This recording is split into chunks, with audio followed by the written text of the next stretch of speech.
মা পচা, মাকে একদম বকে দেব, মেরে দেব মাকে। মজার ছলে বলা এই কথাগুলো শিশুদের মনে কি প্রভাব ফেলে জানেন?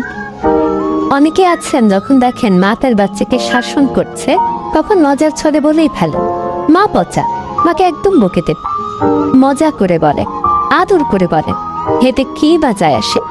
কিন্তু না, যায় আসে। এই মজার ছলে বলা একটি বাক্য শিশুর মনে তার মায়ের সম্মানকে প্রশ্নবিদ্ধ করে তোলে।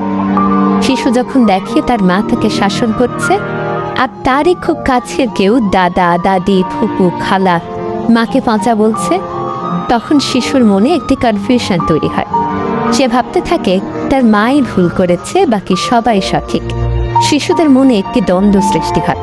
তারা মুখে হয়তো কিছু বলে না, তবে এই জিনিসটি তাদের মাথায় গেঁথে থাকে। পরবর্তী সময়ে যখনই তাকে শাসন করতে যাওয়া হয় সে ভাবে সে ঠিকই আছে, মা তাকে অকারণেই শাসন করছে। তখন শিশুদের মনে নানান প্রশ্ন আসতে থাকে। মা কি আসলেই আমার ভালো চায়? যে মানুষটি আমাকে ভালোবাসেন তিনি কি সত্যিই পচা? আমি কি তাকে সম্মান করব নাকি করব না?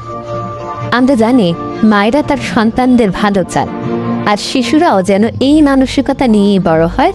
তাই কোনো মা যখন তার সন্তানকে শাসন করবে তখন তার সেই সিদ্ধান্তকে সম্মান করুন। শিশুকে বলুন, তোমার মা তোমার ভালো চাই বিধায় তোমাকে শাসন করছে। শিশুর সামনে কখনোই নেতিবাচক কথা বলবেন না।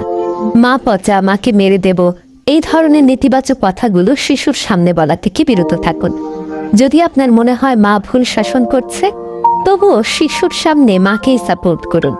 প্রয়োজনে মাকে আলাদা করে ডেকে নিয়ে বোঝান, কিন্তু তার বাচ্চার সামনে কখনোই বলবেন না মা পচা, মাকে মেরে দেব। শিশুদের শিক্ষা শুধুমাত্র স্কুল কিংবা বই পুস্তকের মধ্যেই সীমাবদ্ধ নয়। আমাদের সকল আচরণ থেকেও শিশুরা কিন্তু শেখে। তাই এমন কিছু করবেন না যাতে শিশুর মন থেকে কারো প্রতি সম্মানটা উঠে যায়। আজকের পর থেকে এই ব্যাপারে অবশ্যই সচেতন থাকবেন।